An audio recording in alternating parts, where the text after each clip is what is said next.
Good morning students. आज हम लोग बायोलॉजी की इस क्लास में बायोटेक्नोलॉजी की जो एप्लीकेशन देख रहे थे, एप्लीकेशंस के आगे का हम पार्ट देखेंगे।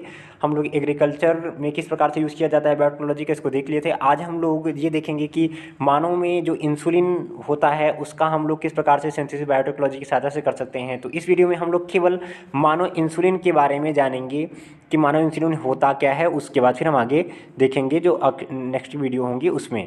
ठीक है, तो यहाँ पर हम देखेंगे कि इंसुलिन होता क्या है, ये बनता कहाँ है, इसका बेसिक स्ट्रक्चर्स क्या होते हैं, क्या क्या मेन बातें इसके बारे में जानेंगे। इसके बाद इसका फॉर्मेशन हम लोग अगले वीडियो में देखेंगे। तो यहाँ पर हम देखेंगे कि मनुष्यों में मधुमेह जो रोग होता है इसे हम लोग डायबिटीज़ मिलेटस कहते हैं, जैसा कि आप जानते होंगे। डायबिटीज़ मिलेटस जो होता है इसी को हम लोग शुगर कहते हैं। क्या कहते हैं? शुगर कहते हैं। आप लोग जानते होंगे इसको, शुगर को ही क्या कहा जाता है? शुगर को ही कहा जाता है डायबिटीज़ मिलेटस। तो डायबिटीज़ मिलेटस शुगर होता है। ये क्यों होता है इसके बारे में देखिए। अगर हम देखें तो मनुष्यों में मधुमेह डायबिटीज़ मिलेटस रोग कार्बोहाइड्रेट के उपापचय में गड़बड़ी या डिसऑर्डर से होता है।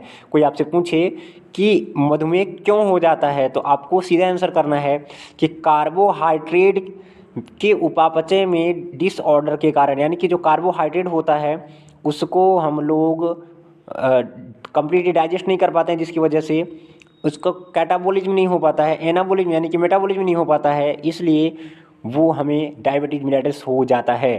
तो यहाँ पर हम देखेंगे कि इस रोग में शरीर में इंसुलिन हार्मोन पर्याप्त मात्रा में नहीं बन पाता है। जब ये रोग हो जाता है तो उसमें इंसुलिन हार्मोन पर्याप्त मात्रा में नहीं बन पाता है।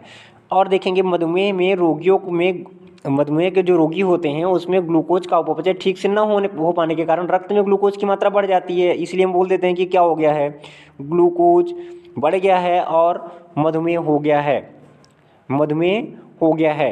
अब हम देखेंगे कि जो इंसुलिन का श्रावण है वो कहाँ से होता है। इंसुलिन का श्रावण हमारे पैंक्रियास से होता है, जिसे हम लोग अग्नाशय कहते हैं। क्या कहा जाता है? अग्नाशय या पैंक्रियाज। इसी की बीटा सेल से, आप लोग जानते होंगे इसको, कि अग्नाशय की बीटा सेल से इंसुलिन का श्रावण होता है। अब हम देखें तो जो इंसुलिन है वो शरीर में इंसुलिन करता क्या है हमारी बॉडी के अंदर?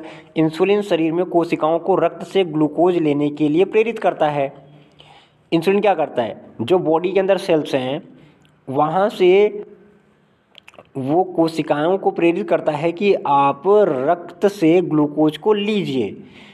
इंसुलिन का काम यही होता है।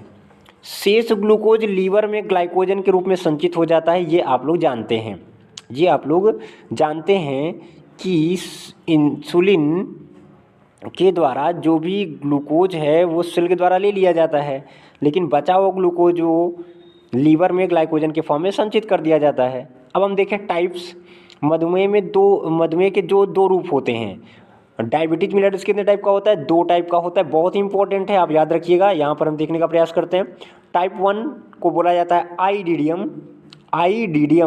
आईडीडियम, और दूसरा होता है एनआईडीडियम। इसे बोला जाता है, फुल फॉर्म बोलते हैं आपको, देखिए सुनिएगा, कि insulin dependent diabetes mellitus. Insulin dependent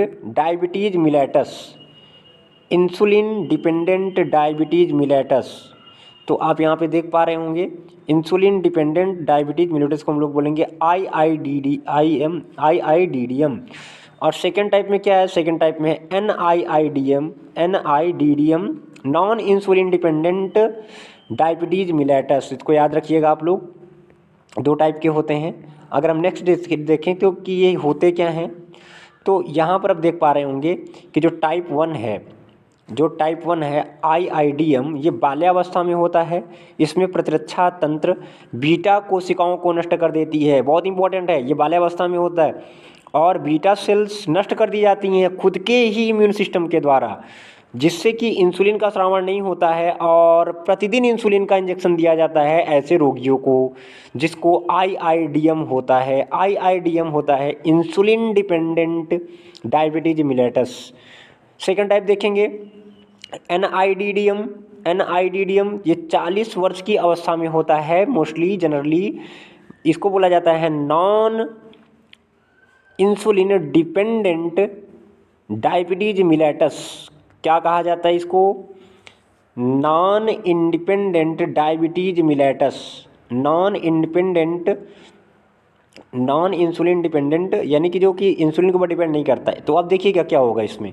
इसमें ये है कि इंसुलिन की ये 40 वर्ष की आयु में होता है, और ये खान पान, या जो ज़्यादा मोटे लोग होते हैं उनको ये NIDDM जरूर होता है, क्योंकि उनमें ग्लूकोज का कम्प्लीटली पाचन नहीं हो पाता है। और ये इसको सुधारा भी जा सकता है, ज़रूरत पड़ने पर ही इसमें इंसुलिन का इंजेक्शन दिया जाता है टाइप 2 वाले में।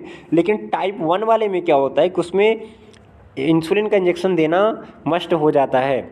इंसुलिन के अणु में अल्फा तथा बीटा 2 पॉलीपेप्टाइड चेन होती। इंसुलिन के एक अणु में अगर देखें तो अल्फा और बीटा 2 पॉलीपेप्टाइड चेन होती हैं।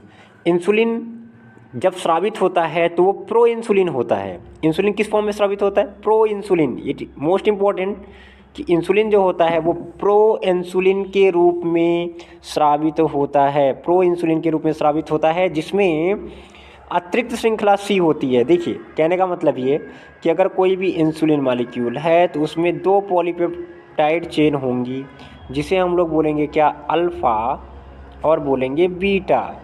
लेकिन जब ये नया नया स्रावित होता है तो वो प्रो इंसुलिन के रूप में होता है, और इसमें तीनों चेन्स होती हैं, एक अल्फ़ा वाली, एक बीटा वाली, और एक सी।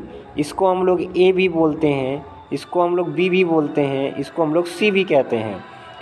तो जो प्रो इंसुलिन होता है उसमें सी वाला भी होता है। लेकिन होता क्या है, आप देखिएगा कि जब ये मैच्योर होता है, परिपक्व होता है, उस टाइम पर सी वाला जो श्रृंखला होती है वो अलग हो जाती है, सी वाली श्रृंखला अलग हो जाती है।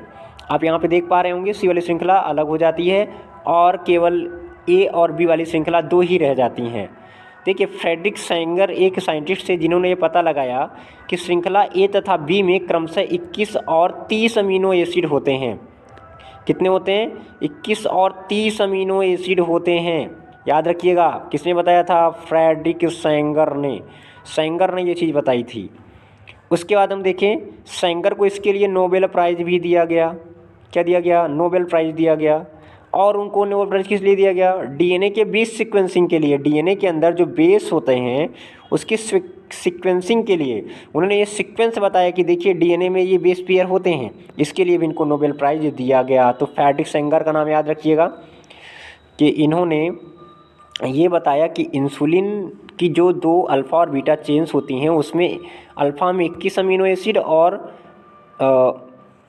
बीटा में 30 अमीनो एसिड की पॉलीपेप्टाइड चेन होती है।